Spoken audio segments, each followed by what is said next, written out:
विरोध प्रदर्शन कर रहे हैं। आपको बता दें कि लिखा है burqa is our rights, burqa is our rights, और इस्लामोफोबिया के बारे में ये लोग बात कर रही है। तो हम जानना चाहेंगे कि इनका क्या सोच है। तो यहाँ पर आज ये लोग प्रोटेस्ट कर रही है, तो आप इनसे बात भी करेंगे। आइए आप दिखाते हैं कि क्या सोच है।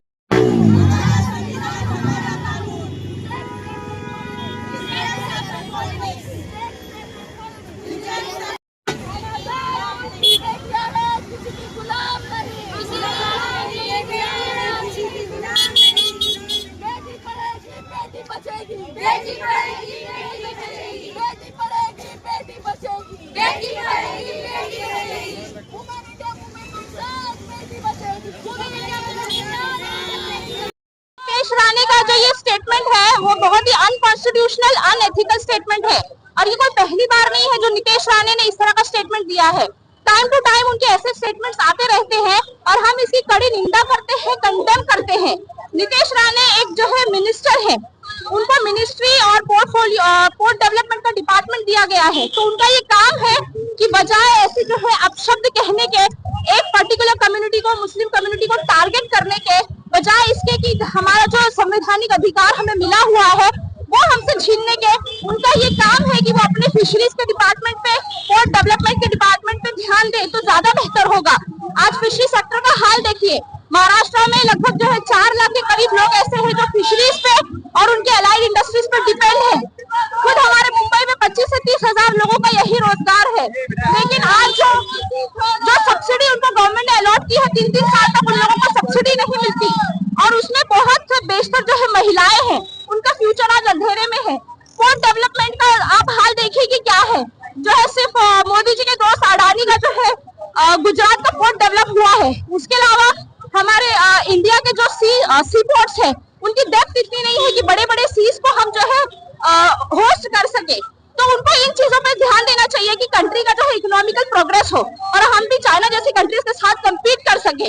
तो ये अनकॉन्स्टिट्यूशनल स्टेटमेंट जो उन्होंने दिया है बुरखे को लेकर, तो हम उनको जो है खुले तौर पर ये बता रहे हैं कि ये हमारा कॉन्स्टिट्यूशनल राइट है, वो बिल्कुल इसको हमसे छीन नहीं सकते। और हम सरकार से ये डिमांड करते हैं कि ऐसे लोग, इनको जो है मिनिस्ट्री में रहने का कोई अधिकार नहीं है। ऐसे लोगों के ऊपर जो है बीएनएस के थ्रू जो सेक्शंस लगाए जाते हैं वो सब सेक्शंस इन पे लगाकर इनके खिलाफ जो है सख्त से सख्त कार्रवाई की जाए। ऐसे मिनिस्टर्स को उनके पोस्ट से डिसमिस किया जाना चाहिए। हम ये कहना चाहते हैं कि नीतीश राणे का ये जो बयान है, ये जो स्टेटमेंट है, ये पहली बार नहीं है, आप लोग सब जानते हैं। दूसरी बात ये है कि आर्टिकल 25 से लेकर आर्टिकल 28 में रिलीजियस को, जो भी किसी भी धर्म के लोगों को अपने धर्म के हिसाब से जीने का पूरा हक है, उसमें कोई भी ये लोग रोकथाम नहीं कर सकते। ना ये लोग के अंदर कोई किसी के अंदर कोई पाबंदी लगा सकते हैं। हर रिलीजन के इंसान को उसके धर्म के कपड़े पहनने से लेकर अपने धर्म पे चलने की पूरी आजादी है। जो हमारा संविधान इतने सालों में लिखा गया है बाबा साहब अम्बेडकर ने और बाकी उल्मा और बाकी सब मिल के जिसने ये संविधान लिखा है, ये संविधान को ये लोग फॉलो नहीं कर रहे, तो इनके खिलाफ लॉ बनता है। जो अभी एक एक्ट बना है जो हेट स्पीच ऐसा देता है, तो उसके ऊपर सुओ मोनो वो एक्ट है, एक्शन लिया जाना चाहिए। तो हम सरकार से डिमांड करना चाहते हैं कि ये जो ऐसी हेट स्पीच देता है, जो ऐसे देश के माहौल को खराब करने की पूरी कोशिश करता है क्या वो कर रहा है, तो इसके ऊपर एक्शन क्यों नहीं लिया जा रहा। मैडम, उनका कहना है कि 10वीं और 12वीं के जो विद्यार्थी वो नकल करते हैं, कॉपी करते हैं, तो 10वीं बैन करना चाहिए। 10वीं और 12वीं के बच्चे जो है, अब पहली बार तो बुर्का पहन के, नकाब पहन के वो लोग जो है पहली बार एग्जाम देने नहीं जा रहे। इससे पहले भी इतनी सारी पीढ़ियां ने एग्जाम दी है, बुर्का पहन के दी है।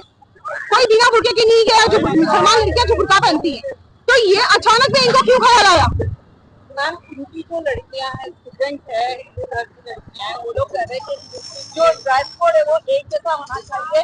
हम लोगों को भी एक डर होता है कि कहीं न कहीं हम लोगों की कॉपी ना किया जाए और हम लोगों को नुकसान। देखिए, कॉपी करना है जो आजकल न्यू टेक्नोलॉजी के हिसाब से लेंसेस में फिट करके भी इंसान चीटिंग करता है, तो उसके लिए आपको अपनी सिक्योरिटी पर ध्यान देना चाहिए, ना कि किसी के धर्म को आप ऐसा वो नुकसान पहुंचाए या ऐसा आप कोई एक्शन लेने की काम करें, बात करें आप, ये सरासर गलत है। नीतीश राणे जो है खुद एक पढ़े लिखे इंसान है, इससे पहले तो हमको नहीं लगा था उनके ये बयान से, स्टेटमेंट से कि वो पढ़े लिखे हैं, लेकिन हमने देखा तो वो खुद MBA किए हुए हैं, वो भी यूके से। लेकिन ये इतनी पढ़ाई होने के बावजूद भी उन्होंने ऐसा जाहिराना स्टेटमेंट कैसे दिया, हमारे ये समझ के बाहर है। मैडम, जिस तरीके से नीतीश राणे जो महायुति सरकार में मंत्री है, एक मंत्री का स्टेटमेंट इस तरीके से आना राज्य के जो महिला है कहीं ना कहीं असंतोष का निर्माण करता है कि इस तरीके से उनका बयान मंत्री पद पर रहते हुए आना।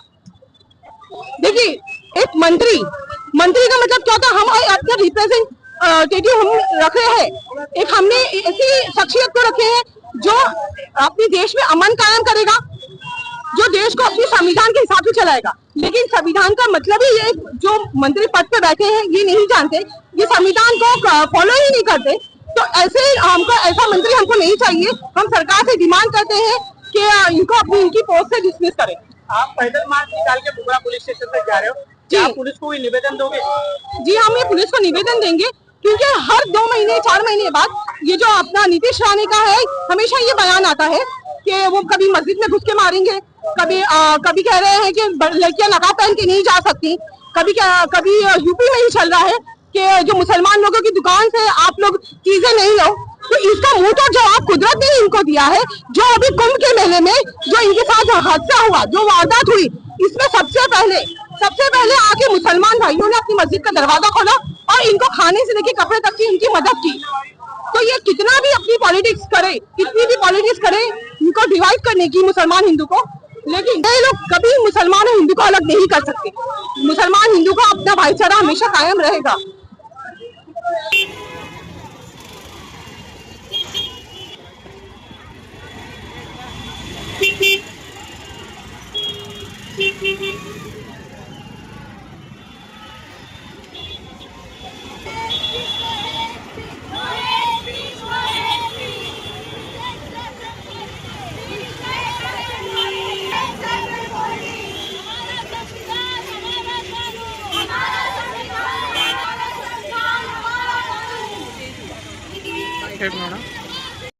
मेरे हाथ में है संविधान।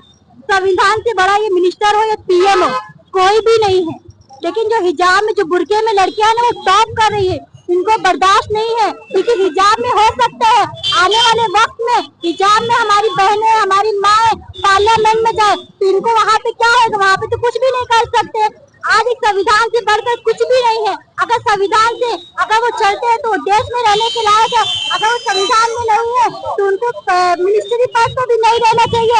हम जनता उनको अगर वोट से लेकर आए तो हम जनता उनको जमीन पे भी ला सकते हैं। ये संविधान से बड़ा कुछ भी नहीं है। लेकिन वो देश में मनुस्मृति को लेकर चलना चाहते हैं। लेकिन जहाँ पे नीतीश राणे को लगना चाहिए कि यहाँ पे बयान देना चाहिए, आज रेप बढ़ते जा रहे, रेप के ऊपर कोई भी नहीं बोल रहा, न सेकुलर पार्टियां बोल रही है। बीजेपी तो वैसे ही नाम उनका बलात्कार पार्टी, उनको तो वैसे भी बोलते हैं। लेकिन नीतीश राणे कभी न कभी एक जहर उगलते रहते। पहले उनका आया मस्जिद में घुस कर मारेंगे, अभी उनका है बुर्का पे। लेकिन एक ही हिजाब पे, एक ही लोगों को टारगेट करे मुस्लिम का। क्या वोट के टाइम वो लिख के देते हैं कि मुस्लिम का वोट नहीं लिया है? अगर मुस्लिम से इतनी उनको नफरत है तो उनको बोल के लेना चाहिए कि मुस्लिम को वोट नहीं चाहिए। लेकिन जब वोट लेने की बारी आती है तो संविधान से चलते हैं, जब वो कुर्सी में बैठे थे तो मनुस्मृति को लेके चलते हैं। जिस तरीके से शिक्षा मंत्री का जो बयान आया है कि नीतीश राणे जो पत्र लिखा उस पर विचार किया जाएगा, और वाकई में कहीं ना कहीं जो मुस्लिम उठाते हैं वो नकल करते हैं। शिक्षा मंत्री से मैं उनका तहे दिल से शुक्रिया करना चाहती हूँ। वुमेन इंडिया वुमेन के प्लेटफॉर्म से मैं उनका तहे दिल से शुक्रिया करना चाहती हूँ। बहुत बहुत शुक्रिया, उन्होंने अपना बयान दिया क्योंकि वो संविधान को मानते हैं। ये मनुस्मृति को मानने वाले लोग नहीं है, वो एजुकेट पढ़े लिखे बैठे हुए लोग है। जो नीतीश राणे ना, वो अनपढ़ और जाहिल बैठा हुआ इंसान है। आज इसको लेकर तो आ गए, लेकिन वो कुछ ना कुछ उल्टा सीधा बोलते हैं। उनको खुद अपनी जुबान पे काबू करना चाहिए कि क्या बोलना चाहिए, क्या नहीं बोलना चाहिए। ये देश सेकुलर है, ये सेकुलर नेताओं से चलता है देश। किसी के बाप का हिंदुस्तान थोड़ी है, न नीतीश राणे का है, न PM का है, न CM का है। ये देश है जितना मुस्लिमों का है, जितना हिंदुओं का, उतना सिख का है, उतना बुद्ध का है, जैन का, धर्म का। ये देश को आजाद कराने में सबसे बड़ा दान मुसलमानों का रहा। आज ये हिस्ट्री मिटाना चाहते हैं, लेकिन इनको एक डर है कि हिस्ट्री मिटाने की मिट्टी नहीं है। जो हमारे बाप दादाओं ने करके गए हैं वो किसी कापी और बुक की मोहताज नहीं है। वो हमारे बाप बुजुर्ग और दादा बताते रहेंगे कि हमारा आबा अजदाद ने देश के लिए खून और शहादत की। आपके माध्यम से राज्य सरकार को क्या मैसेज रहेगा? मुख्यमंत्री खास करके देवेंद्र फडणवीस है, वो कह रहे कि राज्य के 12 करोड़ की जनता का मैं मुख्यमंत्री हूँ, सभी को साथ में लेके चलो, किसी का जाति भेद नहीं करूँगा। वो जनता के अगर मंत्री है तो मैं इनसे एक ही रिक्वेस्ट और एक ही अपील करना चाहूंगी कि देश में संविधान भी चलता है। मैं चाहती हूँ संविधान की धज्जियां ना उड़ाई जाए। अगर मनुस्मृति को लागू करना चाहते भी है तो मनुस्मृति को रोक दे। मनुस्मृति को कामयाब करने में कभी भी नहीं हासिल हो पाएंगे जब तक SDPI की टीम रहेगी, WIM रहेगी। भले से शहादत हो जाएगी, भले से कुछ भी हो जाएगा, लेकिन हम संविधान के साथ कभी भी छेड़खानी नहीं करेंगे। ये सबसे बड़ी मिसाल ये हमारे बाबा साहब अम्बेडकर के संविधान है। और इसमें भी 74-75 में एक आर्टिकल भी है कि अगर कोई भी स्कूल में हम जाते हैं, अगर कोई एक प्रोग्राम होता है, चाहे वो हिंदू का बच्चा हो, वो हिंदू के टाइप में प्रोग्राम कर सकता है, या मुस्लिम का हो, वो मुस्लिम के उसमें प्रोग्राम कर सकता है। अगर वो सिख का हो, वो स्टेट पे कोई भी जात का हो, जिस जात पे उसको प्रोग्राम करना है वो कर सकता है। स्कूल में कोई भी उसको रोक नहीं सकता। लेकिन नीतीश राणे के ऊपर कोई ना कोई एक्शन लेना चाहिए और नीतीश राणे को हटाना चाहिए, क्योंकि देश का माहौल खराब करने में उसका बहुत बड़ा हाथ है। एक बार मुस्लिमों को घर मस्जिदों में घुस कर मारने की धमकी देती, लेकिन हमारे हिंदुस्तान के मुसलमान लेकिन अमन चाहते हैं, उसको अमन चाहते हैं। अमन के चक्कर में हमने प्रोटेस्ट एहतजाज तो किया, लेकिन कुछ नहीं कहा। लेकिन आज बुर्का की बात आ गई, बुर्के के लिए कभी शेर नहीं आई है। जिस दिन मैदान में शेर आ जाएंगे तो उस दिन नीतीश राणे को इंडिया छोड़ के जाना पड़ जाएगा। सर थांबा।